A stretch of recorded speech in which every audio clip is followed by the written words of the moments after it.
55% of the FDA advisory committee members have profited off companies whose chemicals and drugs were under their review. Then you have the pharmaceutical industry paid over $1 billion to reviewers at top medical journals between 2020 and 2022. 95% of the members of the 2020 Dietary Guidelines Advisory Committee, the committee that is helping decide our school lunch program, for example, in public schools, had connections or conflicts of interest with food or pharmaceutical industries. So out of the 20 members on the committee, 19 had at least one tie to an industry actor, and over half of the committee members had multiple ties. One member, Sean, had 152 instances of conflicts of interest. All right, guys, happy Thanksgiving. I hope you're enjoying some downtime, hopefully spending time with family and friends. I always love this time of the season. I mean, to me, this is a great period. We go from Thanksgiving into Christmas to New Year's. It's sort of like a, 6-week period where you're really focused and happy. Generally, I am. I know sometimes the holidays are hard for folks, but I do like it. And I love you start off with Thanksgiving because it's not like a gift giving thing, right? It's you get to sit around, have a great meal, relax a little. I know not everyone gets Friday off, but a lot of people do. And then you get a bunch of sales and you get excited or get upset because you missed out on something. But I don't know. I think it kicks it off right. And then usually over the weekend, we go out, we get our tree, we get everything decorated and really kick off the holiday season. And if you've been following me, you know I'm a stickler of that. You don't start the Christmas season until the dishes are put away on Thanksgiving. I actually want Christmas season to be special and to be sacred. And I don't like it getting mixed in after Halloween. Just to me, whatever. I think one of the things that is interesting that we're talking about now, so you've probably had your meal or you're about to sit down and have your meal. And it's to me, the thing that I find fascinating is I find that over the last 8 months, maybe, I've become much more conscious of what they call wellness and health. What's in our food, what we're ingesting, these forever plastics and all this kind of stuff. You know what I mean? Like I hear about all this stuff that I didn't know about before. And I think that this was sort of culminated in the MAHA movement. And I want to talk about that a little today, especially on a day when we're consuming a lot of stuff. So I got a lot to talk about that and how I think this is going to be addressed in the Trump administration, personnel and policy wise. Before that, though, I wanted to tell you, speaking of wellness, speaking of getting out and getting healthier, I try to work out every day, go for walks, runs. They're more like jogs. And one of the things, because I've got bad hips and knees, that I have found to be a game changer are my Gravity Defier shoes. They are unbelievably comfortable, unbelievably supportive. I went out and played pickleball with producer Ronnie the other day, and I strapped on my Gravity Defier shoes. And the cool thing is the Gravity Defier now, like if you've tried them on, you'll know what I mean. Like it's a game changer of a shoe. Total support, total comfort. They've got this Verso technology, which is like what they make trampolines out of, so that there's a level of comfort that you don't get with any other shoes. And I've tried them all because of, how I run on my knees and such. I've gone through different iterations and brands. These things literally have a level of comfort that I've never felt with another shoe. Once you try one, you're hooked. The cool thing is they've now come out with a whole line of different things. So they've got training shoes if you're more of a gym person. They've got running and walking shoes, trail shoes, sandals. I mean, they got everything now. But once you feel the comfort of a Gravity Defier shoe, you're not going to go back and try anything else. This is perfect time to try them, though, for Christmas, for yourself, for someone else. I'm getting some for family members. Don't tell anyone, please. So if you go to GDEFY, Gravity Defier, so it's just GDEFY.com, and you use code SPICER30, you get $30 off your order of $150. And I'm telling you, your feet deserve this. It's great for you. It's a great gift for others. So go to GDEFY.com, use code SPICER30 for $30 off. All right. I have a lot to be thankful for this year. I'm thankful for you guys most of more. When I made this jump into independent media, I didn't know what to expect. And we've watched this audience grow and grow and grow. So thank you for being part of the show, for telling others, for sharing it, for jumping in the chat. There's so many of you I love engaging with every day, whether it's the morning show at 9 or the 6 o'clock show. I love getting in that chat on YouTube. and just chatting with you guys and hearing what's on your mind, suggestions that you have. Thank you for making this show a success. I really appreciate it. I'm thankful for everything that you do. And I look forward to the next year. And as we continue this transition, we're going to bring you the people on the front lines, the guests that are going to be shaping policy in the Trump administration. That's the advantage that we have. All of my years in politics and working in the Trump administration, I'm going to leverage to give you guys an inside look at what's happening and the changes that are going to get made. So as I've said before, buckle up. We got a lot to do. I want to show you guys a story, though, before we get back into the subject of this, from the New York Times that I don't think aged well. And it says why the right thinks Trump is running away with the race. This was obviously before the election. And they talked about how we were looking at polls and this wasn't working and that was working. And I'm thinking to myself, you know who nailed it? We did. If you were part of that Road to 270 that we did every Wednesday, you know what I'm talking about. Why did we get it right? Because we knew what we were looking at. And I talked to you about trends. It's not just looking at a poll in isolation. Oh, he's up today. It's how is that arc? Did he go from down 2 to even to +1? Because that's moving in the right direction. And we called every single state correct. And yet the New York Times, I saw this pop up the other day and I thought, these morons, this is the problem. If you read the New York Times and you go, God, I can't believe Donald Trump won. It's because you're reading the New York Times.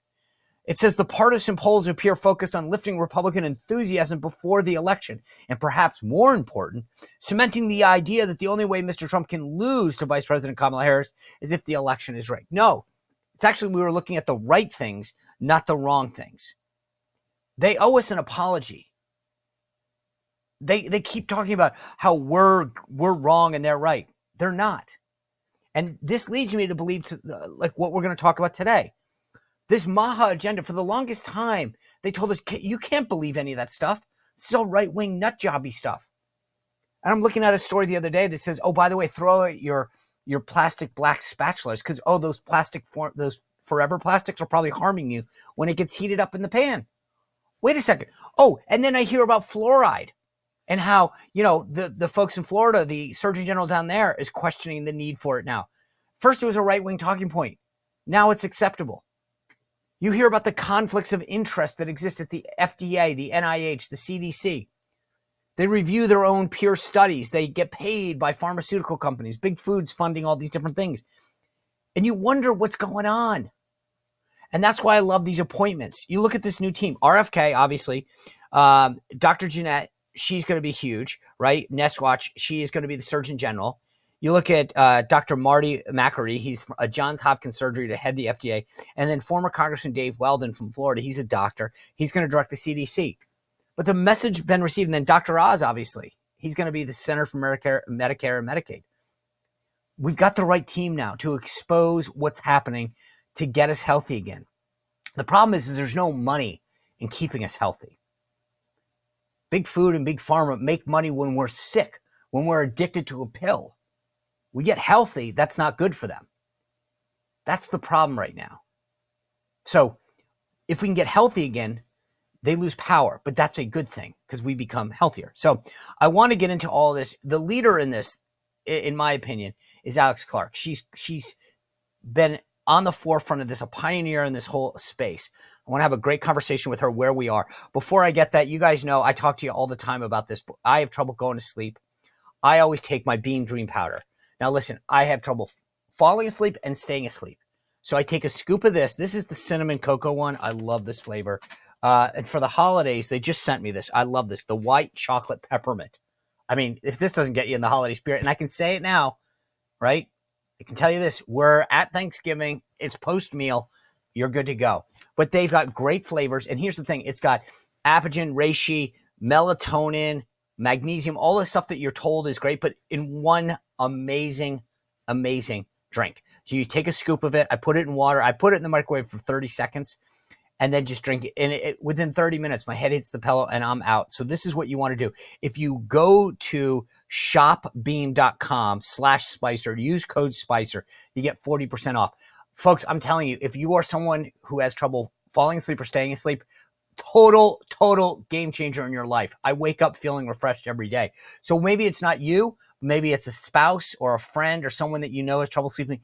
Give them this for the holidays. What a great gift. And right now, 40% off shopbeam.com/Spicer, code word Spicer. All right. I want to bring in our good friend and a leader in the MAHA movement to make America healthy again, Miss Alex Clark.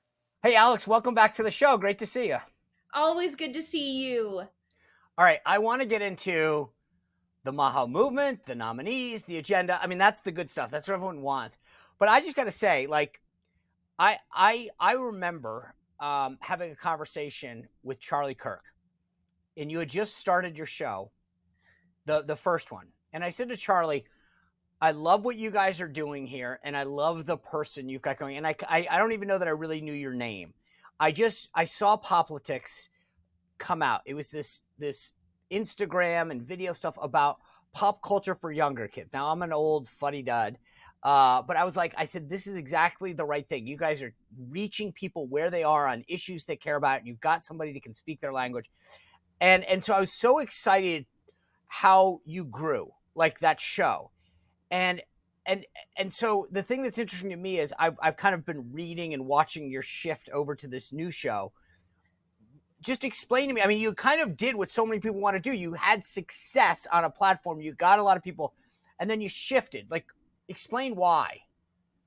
Well, because I saw the data in my own show numbers. So I started with Turning Point when I was in my mid 20s. And my show, what Sean's discussing, is my pop culture show. That's what I had started with Turning Point USA. And that was fun. And I love talking about celebrity news and pop culture and who's dating who and, whatever. And I think that show served a really important purpose during the pandemic because we had a lot of celebrities saying asinine things. I was able to say, did you see what Kylie Jenner said about Black Lives Matter, for example? Here's why she's wrong. This is a Marxist movement. You should know about it.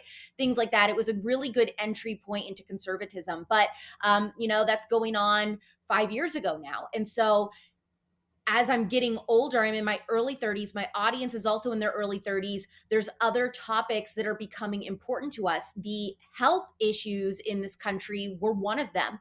And my audience is 90% female, Sean. They are majority right-leaning. I could see the data in my own numbers on my podcast. When I would talk about health and wellness, my downloads would basically triple. So I was saying to Charlie Kirk behind the scenes, we have something here. This is really important. I mean, just me on my own, I'm like very interested in this, but I've always had a really good inclination for whatever I'm interested in. Typically my audience is also, and that was the case. They were also gravitating towards this information that historically conservatives just didn't really care about. It really was more crunchy, liberal female voters that cared about things like GMOs and organic foods. This is really the first time the right has been interested. And a lot of that we can paint on, the pandemic and mandating a vaccine. That was, for me anyway, which I may have talked about on your show before, but for me, that was what was the catalyst for me to become interested in food and pharma in the first place. And they were all following suit. So this summer, in the summer of 2024, we host a big young women's conference at Turning Point USA every single June. And I had told Charlie Kirk, I said, I want this whole summit almost exclusively, 95% of it to be focused on health. Now, some people thought I was a little bit crazy. They didn't understand. Remember, this is before MAHA. MAHA happens in August. So in June, I'm saying all the topics should be about health. This is going to be the next cornerstone of the conservative movement. And they were like, okay, we'll let you do this, but we think this is nuts. Did it. 2 months later, RFK endorses Trump. Health and wellness becomes one of the biggest driving forces with the female vote for the Trump campaign. I'm not saying that I am a wizard, but I'm also not saying I'm not. Okay, can you do Powerball numbers? Because I feel like, but see, I love that because so there's two things that you said that pop out at me. Like, number one, I love my gut feelings about things. Like, I'm like, what people are craving is that they want this, but then the data is what drives everything. And I know people around me get tired of me saying it, but the data doesn't lie. I mean, at some point, like, if people want something, when I do a show sometimes and I watch the interest of it, it pops and goes, okay, clearly there was interest in that, right? Conversely, there's things I really sometimes think are interesting and I'll watch the numbers and I'll be like, wow, that sucked. And data doesn't lie. It is what it is. People either really liked it. So what was it like? You said COVID did it. What was it during COVID where you said, wow, this doesn't make sense, or this is not what I was told I was supposed to believe growing up? Well, like I said, conservatives basically kind of ignored the health stuff. We kind of thought, I think we thought of it as like very new age conspiratorial. We just thought GMOs and things didn't matter, weren't real, vaccines safe and effective. We, for some reason, conservatives, we've always questioned the government in all these other areas, media, education, for example, but we just didn't really draw the connecting line between our food supply and also pharmaceutical companies and healthcare and what we're told to take or not take. And so that mandated vaccine and being told, for a lot of us, well, it's your choice to get this or not, but you're going to lose your job if you don't. It's your choice to get this or not, but you're not going to be allowed. You're not going to be allowed in certain public spaces without it. I personally was kicked off of the public hotel in New York City. They have like a beautiful restaurant rooftop bar on at their hotel. And during the pandemic, I was escorted out. They threatened to call the police on me because they realized I was using a fake vaccine card. That was an outdoor establishment on the roof. Anyway, so all of you that. You can vandalize a building, but you can't use a vaccine card that's not legit. Yeah. So all of that was super strange. And I just thought, like, why am I willing to question so much? I know how corrupt the government is when they get involved in all these other things. So why wouldn't I be questioning it when it comes to food and pharma? And so, yeah, that was really what did it for me. And I think for my audience, I remember right before 2020. So I launched my first show with Turning Point in 2019, the fall of 2019. So this is a couple months before the pandemic. In those couple months, the conversations in the Facebook fan groups for my show amongst these female conservative voters were all, anyone who doesn't fully vaccinate their children is like a kook, crazy, that's nuts. Right after the pandemic, the entire conversation shifted. So yeah, I wasn't the only one. And, let me remind you, the female vote went up for Trump 15 points. So I asked that question not just because I think a lot of people have interest in who you are and your journey, but because for a lot of us, we've had a similar evolution. Like, I don't think if you asked me a year ago about half of this, I would agree with the first part of your statement. I was like, whatever. But here's where I sort of have a little bit of a difference. I agree with you. Most conservatives are skeptical of the government. But what we've never been is skeptical of our doctors. And I think in listening to your podcast and some of the interviews that you have, one of the things that I've realized is that I don't know whether it's, I wouldn't want to impugn the integrity of doctors, but like I started to listen to like Casey Means, right? And you start to realize that these doctors they were never trained. Like they're just sort of taking what they were told is the answer to so many problems, or that they should never question things. So when I ask my doctor something, I go, oh, well, my doctor told me it was okay, or my doctor told me yes. So I trust them. But then I've started to realize through a lot of the stuff that you've posted, the interviews that you've had with some of these folks, I go, wait a second. Most of these doctors have never been trained in something as basic as nutrition. Yeah. If you ask the average physician, just ask them next time you go to your family physician for a wellness visit or whatever for you or your kid, just say, out of curiosity, how much nutrition training did you get when you were in med school? Just see what they say. They will all say a day or less, sometimes zero. A day or less, or sometimes zero. That is and then ask them, in comparison, how much time they spent learning about pharmaceutical options for their patients. Yeah. I think that you will be really surprised. If you're skeptical about all this health stuff, you think Sean Spicer's lost it, you think Alex Clark has lost it, ask your doctor yourself how much time spent learning different things about pharmaceuticals versus nutrition in med school. You know what, though? It's funny, though. I went in and got a physical, I don't know, probably a month and a half ago. And I've had the doctor for a little while. But knowing what I know now, I kind of was like, I want to see how this goes. And I walked in, and the first thing that, my doctor stood in front, how's things going? And they literally had their pad out, their prescription pad. And the answer was just, tell me what's wrong, okay? And then it would be like, okay. And then by the end of it, it's like, all right, so I've prescribed you this for this, and then what I'm going to do is prescribe you that. Like, it wasn't, and I started to realize, wow, this is really true. Like, it's not even, I didn't even ask the nutrition question, but I realized that the default is, tell me what's wrong, there's a pill for that. Tell me what's wrong, there's a pill for that. Tell me what's wrong, there's a pill for that. And I thought to myself, oh my gosh, I don't need any, I'm watching this in practice now. And I get it, certain things you do need a pill for whatever reason, or maybe that's the most expeditious way of solving a problem. But the default on everything isn't, well, you can eat better and alleviate a lot of these problems. It's, we're going to give you a pill that will alleviate the high blood pressure that was caused by you eating all these things that caused it in the first place, as opposed to trying to solve what Kamala Harris would say, the root cause.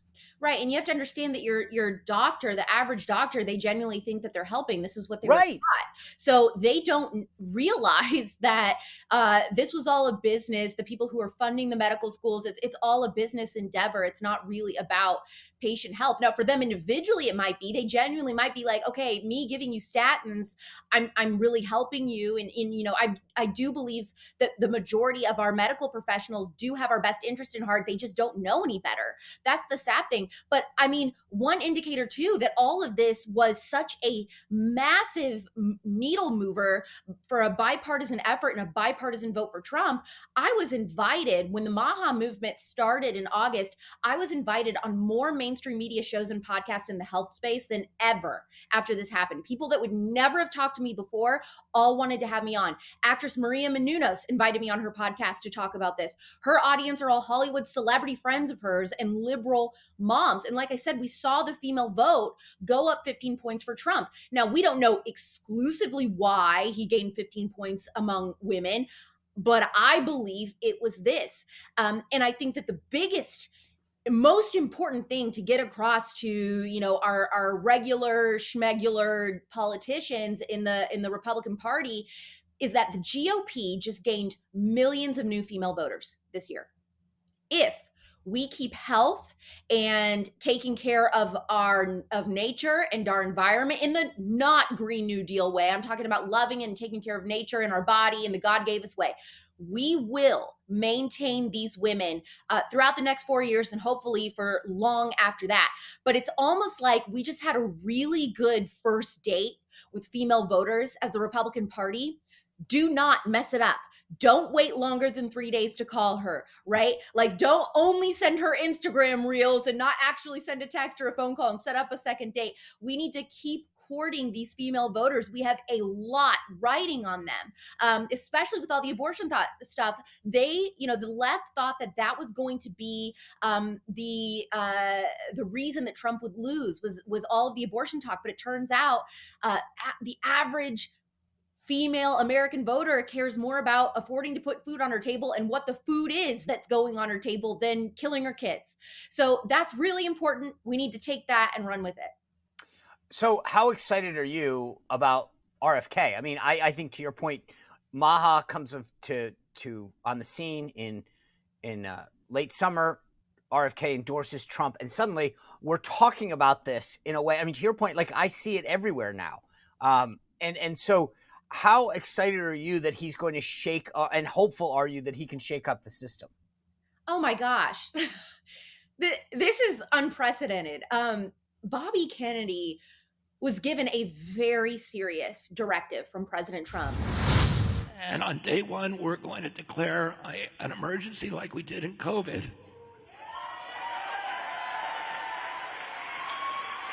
But it's going to be a chronic disease emergency.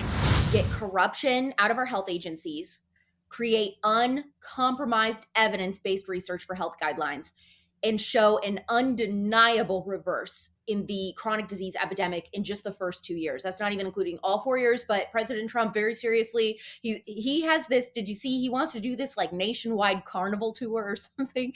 I mean, only President Trump would think of this. It's like to celebrate America's 250th birthday or whatever. It's like the biggest birthday party. And so he wants to like go around the country and have all these fun things. And he wants as many American people healthy and able to attend as possible. So he told Bobby Kennedy, hey, you need to make sure that we can see that there is a difference. People are improving within 2 years so they can attend my birthday party. And I think that's very quintessential Trump and very fun. I mean, he is a showman, right? And so this is like a really fun like goal that he has set. But let me tell you why, Sean, RFK Jr. must be confirmed by the Senate, because remember, he still has to get confirmed by the Senate, to those watching. So we need to all be calling our senators and demanding, hey, we want you to confirm RFK Jr. This is really important to us. So 50% of the F.D.A's budget is paid by pharma. 55% of the FDA advisory committee members have profited off companies whose chemicals and drugs were under their review. Then you have the pharmaceutical industry paid over $1 billion to reviewers at top medical journals between 2020 and 2022. And this also floored me. 95% of the members of the 2020 Dietary Guidelines Advisory Committee, the committee that is helping decide our school lunch program, for example, in public schools, had connections or conflicts of interest with food or pharmaceutical industries. So out of the 20 members on the committee, 19 had at least one tie to an industry actor, and over half of the committee members had multiple ties. One member, Sean, had 152 instances of conflicts of interest. So how does a guy, I've been in and out of politics for 30 years. I think RFK is a breath of fresh air and he's going to shake things up. But the swamp knows how to fight, Alex, and they fight hard. And I look at the amount of money that pharma spends on politics. And I honestly, I wonder right now, are they sitting back going, okay, we see you, Bobby Kennedy, and we raise you. And because I feel like they're going to start spreading out money and saying, hey, Congressman, we're giving you a $10,000 check, a $20,000 check, whatever it is. But, we can't change this because we've got this system greased right now, right? And that's what I wonder. All these conflicts. I mean, again, I listen to this stuff and I'm like, no kidding that they get away with this. They're like, they got this stuff in the pipeline and then they basically pay the people to review it. And it's like, no kidding, you got it through. So how hard do you think it's going to be to do this?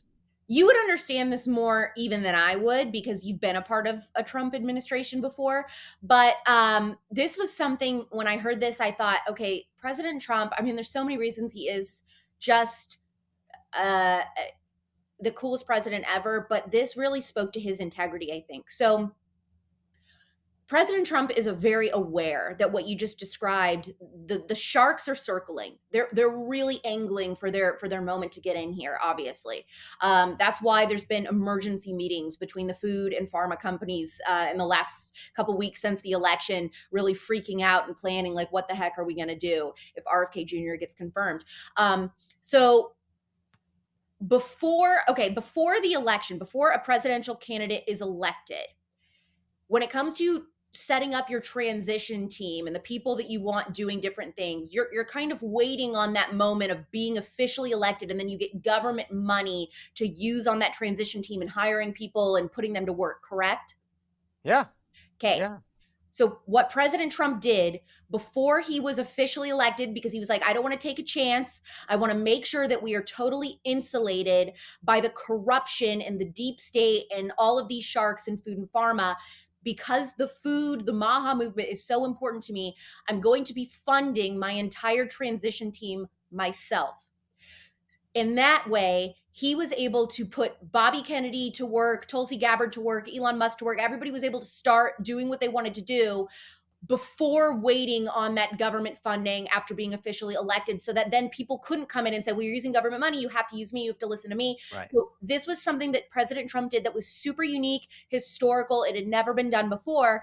And that's a really good question to ask somebody else that's way closer to the Trump campaign about this, but it was a really historic move. And so that gave me hope, Sean, personally, that, okay, he really meant what he said when he went on Joe Rogan and said, one of the biggest mistakes I made was just not having a total understanding of, I knew I wanted to drain the swamp. I didn't know how hard it was going to be. I didn't know how easy it was for people to infiltrate and kind of undermine me. And he said, that was one of the biggest lessons he learned from his first term or first presidency. And so I really believe that he is trying to do everything he can to prevent something like that from happening again. So, what I can say about RFK Jr. is that America as we know it is truly about to be forever changed for the better. It's very similar to like the pandemic, the America that we had, or 9/11, America before 9/11, post 9/11. There was a noticeable difference. America before the pandemic, after the pandemic, noticeable difference. This election is going to be similar in that we are going to be looking at a completely different landscape of culture as we know it, society as we know it, American health as we know it, where young people especially will be able to tell their grandkids like, oh, I remember when President Trump got elected in 2024 and RFK Jr. started making these changes. And I've been telling people, keep a diary, keep a journal, because people are going to want to know like what changed, how were things different on a day-to-day basis. So get ready for January. It's going to be super exciting. All right. Sorry to interrupt this conversation. You know what, guys? Life can be stressful. Having a healthy gut, especially after a big meal that a lot of us probably just had, you will probably want to do stuff to check out your gut. 70 to 80% of Americans have a leaky and unhealthy gut. It's disgusting. I get it. But when I talked to Tina Anderson from Just Thrive, she was telling me about the things that we can be doing to alleviate a healthy gut, to alleviate an unhealthy gut, right? To get a healthy gut. And you think about it, the gut affects so many things. Our mood, our sleep, our skin. I mean, so many of this stuff stems from a healthy gut. And one of the things that I tried to do a while ago was to take a probiotic. And when I met Tina, she said, good on you, right idea. But you're taking a probiotic that's not helping you because 90% of them don't make it through the stomach to the intestine. So why are you taking it? The cool thing is the Just Thrive products, like including the probiotic, they've got more research than anything else on the market. And this is what they do. They are completely focused. I love these things. They are 1,000 times more survivability. So this is the kind of stuff. If you want to get a healthy gut, try the Just Thrive probiotic, or I also take the Just Calm. They're amazing. For a limited time, you can try either one, the Just Thrive probiotic or the Just Calm, and save 20% on your first order. Just head to justthrivehealth.com and use promo code SPICER. Okay? Do that. Now back to the conversation. All right. So RFK calls you and says, Alex Clark, I listen to your podcast all the time. I love the interviews you're having. I need to kind of get my priorities straight for January 20th. What are the top 5 things that I need to do day one? Go. Okay, eliminating herbicides and pesticides being used on our crops. We've got dead zones in the ocean. Only jellyfish are able to survive. We've got all these fish dying. It's because of the runoff from these pesticides, herbicides, all the sides, right? It's killing everything. It's killing our gut bacteria, the nutritional value of our food, cutting subsidies from our farmers. Let's incentivize farmers to be farming healthier food, not food used in ultra processed or ingredients used in ultra processed food. Let's start testing the vaccines rigorously as we should. Let's start recalibrating who's in charge of things with the F.D.A. and the C.D.C. and looking at conflicts of interest between the food and pharma. You shouldn't, with OxyContin, we had the guy who was advising and saying that OxyContin was safe, then immediately going and working for Purdue Pharma. Those levels of corruption, that shouldn't be happening. I want to fix our school lunches, which I know he's going to do. That's a huge thing. So many kids in America, the only food that they're really getting, almost all of their diet is happening for breakfast and lunch when they're at school. Some of them don't even get dinner. So the least we could do is provide them with food that's going to help them grow healthy and learn to the best of their ability. Did I hit 5? That's 4. So you got one more. 4, one more.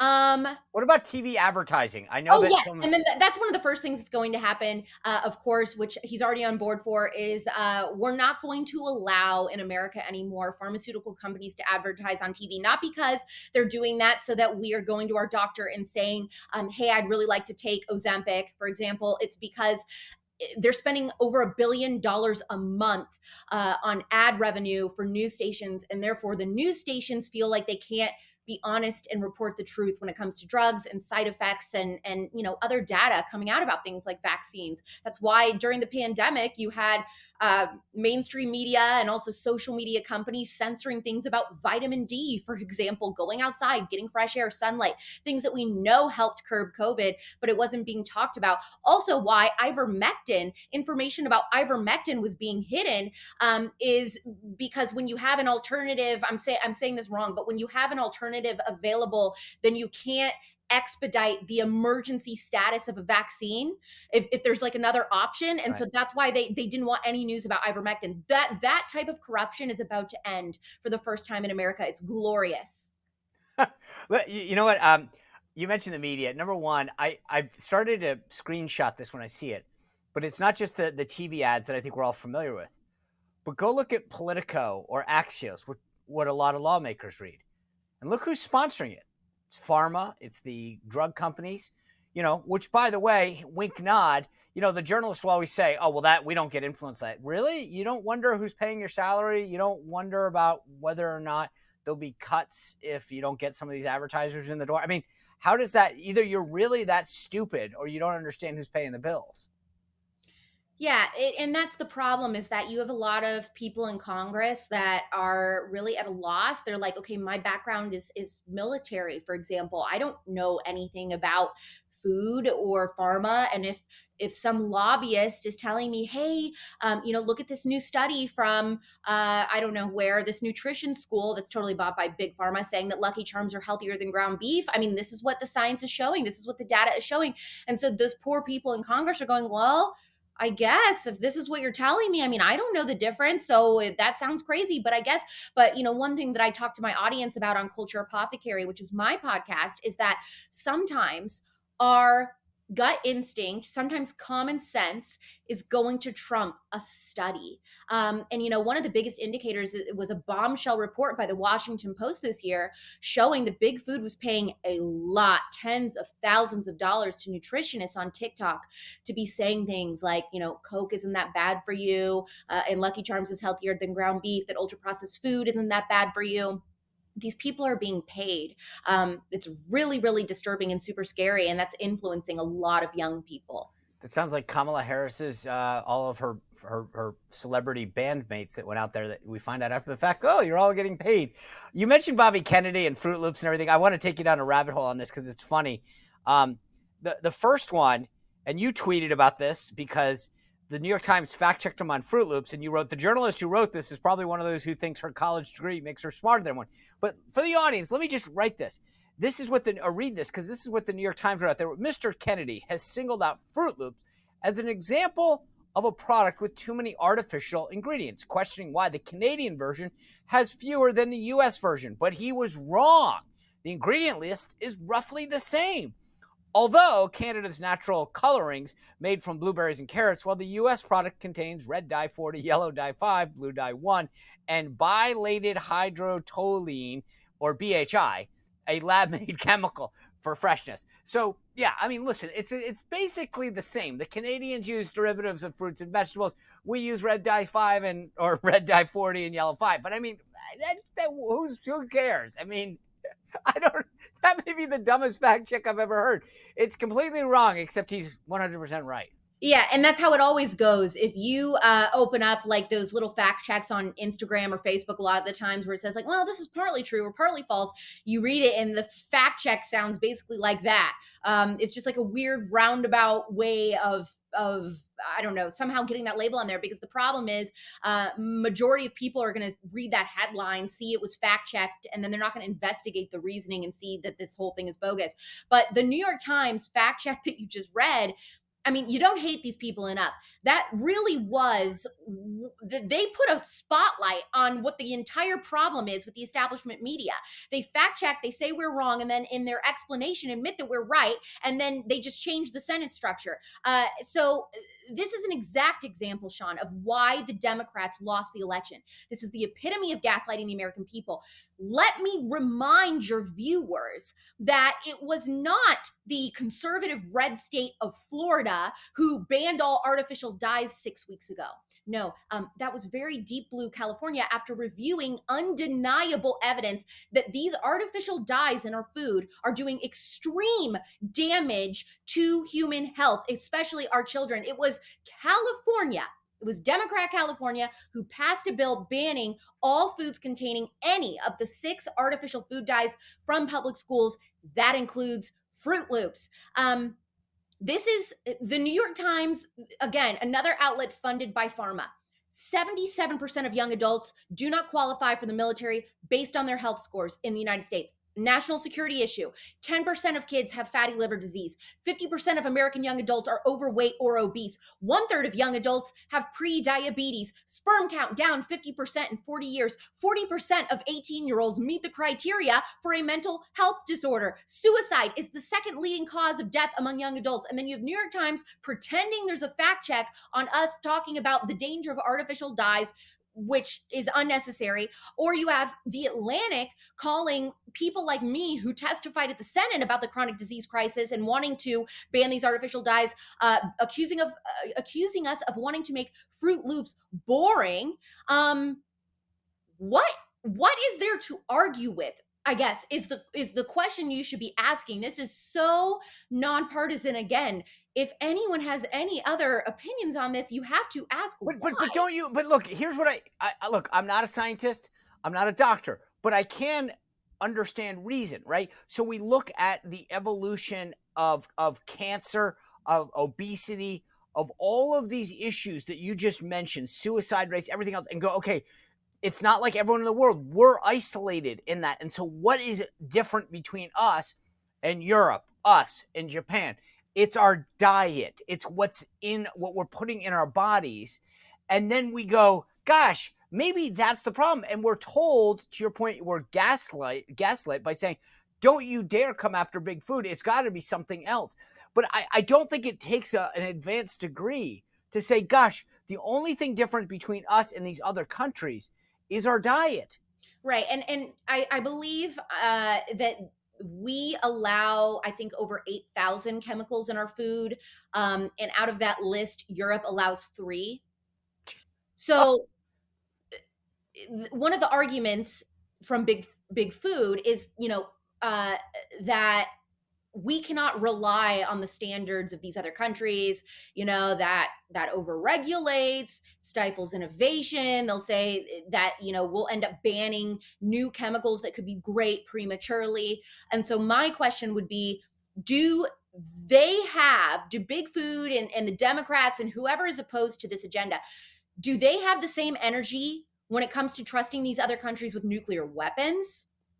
Other countries who have chosen to ban these cancer-causing and behavior-altering ingredients like artificial dyes have proved that it is absolutely possible to have thriving companies while also prioritizing the health of its citizens. This isn't hard. The rest of the world has been able to do this. Why haven't we? These are the questions you need to be asking our elected officials, that you need to be posting about on social media. You need to be talking about the Kellogg's boycott that people like Jason Karp of Hugh Chocolate and Vani Hari, the Food Babe, and me and Callie Means have all protested in the last couple months. We went to the Kellogg's headquarters in Michigan. We protested their use of artificial dyes in our cereals. Most people do not realize when we talk about this, they're like, well, it's probably really expensive or really hard for them to make this new formula of cereal. Here's the thing. Kellogg's is making the cleaner version of their cereals in the United States already. So they're literally creating there's a tub of the cleaner. It's still not good by any means, but the point is it's a cleaner version, and then they've got the poison version for the American kids, and then they're willing to send the cleaner version to the rest of the world for the other kids. Why is that happening? Why do we allow them to do that? Now, what can happen is what California did. California, you won't hear me saying this often, but this is great.